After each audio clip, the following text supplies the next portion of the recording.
Even as Kenyans mourn the passing on of their former president, here are a few things you'd need to know about his health. Did you know that in 1974, the former president commented about the importance of family planning? By national leaders can be powerful persuaders. In Kenya, the Minister of Finance and Development offers valuable support.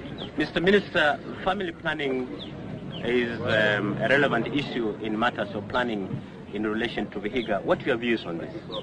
Well, my views, which really are government views, is that family planning is an integral part of development planning. It is an essential part for the reason that you cannot hope to plan other forms of production if you cannot plan the production of the main resource, the human beings. We view it as an aspect of human freedom, in the same way as we give people education so as to open wider horizons for them in the world, the same way that you provide a farmer with greater knowledge about the seed, about fertility of the soil, about climate, about rotation of crops. It's the same way that you must provide that information, that education, to the person so that he is not restricted in his living by ignorance, so that he becomes aware that there is a way, there are methods of regulating his family. There are means of spacing the birth of his children, so that he's not slave to just natural forces. And this is what I said in Swahili to these people, that we view family planning education as an extension of personal liberty. The man, the woman are then able to make personal decision, a family decision, as to when they want their children, how many they want. It is not a program for government to force people to restrict the numbers, or even as to how to space their children. It is a program to give them the knowledge. With the knowledge, and as a free people, we know they will make the right decision, which is that they want healthy children. They will therefore want to space them so that they can feed them better, educate them better, clothe them better, and then we shall have a healthier nation. This is what we want to do. Did you know that he continued this conversation years later? Sio lazima wewe kila siku ya pili ya tatu ati lazima uproduce mtoto. What the hell? Hapana. Hiyo ni kukoza adabu. Did you know that Mwai Kibaki was once a minister for health between 1988 and 1991? He was dropped as vice president as well as the minister for finance and moved to the Ministry of Health docket after an alleged fallout with former President Daniel Arap Moi. Did you know that Mwai Kibaki was injured in a multiple car accident in which 2 people died? On 3rd December 2002, Kibaki was injured in a road accident while conducting his presidential campaigns. He was subsequently hospitalized in Nairobi, then London, after sustaining fracture injuries in the accident. On 29th December 2002, while still nursing injuries and in a wheelchair, he was sworn in as the 3rd Kenyan president. Mimi, Mwai Kibaki, naapa kwamba nitatenda kazi zangu za urais wa Jamhuri ya Kenya kwa uaminifu na kutimiza wajibu wa kazi hizo. Ewe Mwenyezi Mungu unisaidie. In late January 2003, it was announced that the president had been admitted to Nairobi Hospital to have a blood clot, the after effect of his car accident, removed from his leg. He still walked rather awkwardly as a result of those injuries.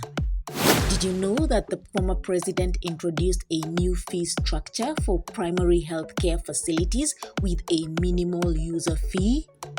This happened after he was newly elected in 2002. Free maternity was also declared ahead of the 2007 elections. However, there is not enough information on this declaration, and the policy change seems to have been bogged down in the context of post-election violence in the same year. Did you know that life expectancy and infant mortality figures improved considerably between 2002 and 2012 owing to the former president's efforts in delivering better healthcare to the citizens of Kenya?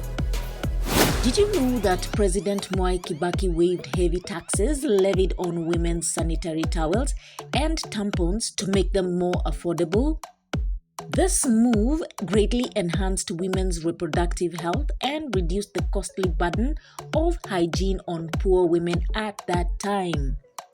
Did you know that the former president often warned Kenyans against engaging in too much alcohol drinking lest they became addicts who couldn't engage in economic activities? The young people, I have no reason but to appeal to you. Please, do not yield to the field of drinking.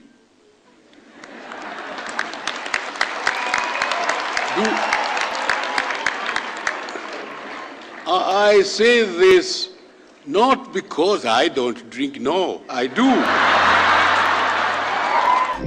You are letting this to go down by allowing some teachers to drink too much. Oh yes. Oh yes. When we see so many drunkard teachers in so many schools, I am telling you, you are educating our own nation by mistake. Did you know that the former president's favorite sporting activity was golf? And perhaps His Excellency will show him.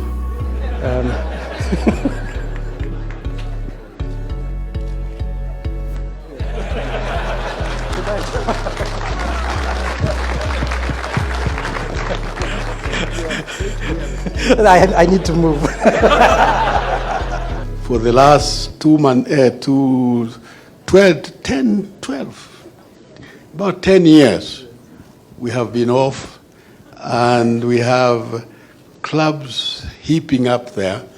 So if anybody wants to go back to golf and you need clubs, come to me, because I have a lot of clubs which have been given to me by people who thought I would have a chance to play. But then I did not use them, and I did not have the courage to give them to anybody or to sell them. Former President Mwai Kibaki has passed on at the age of 90. The cause of death has not been given, but he was in and out of hospitals in recent years.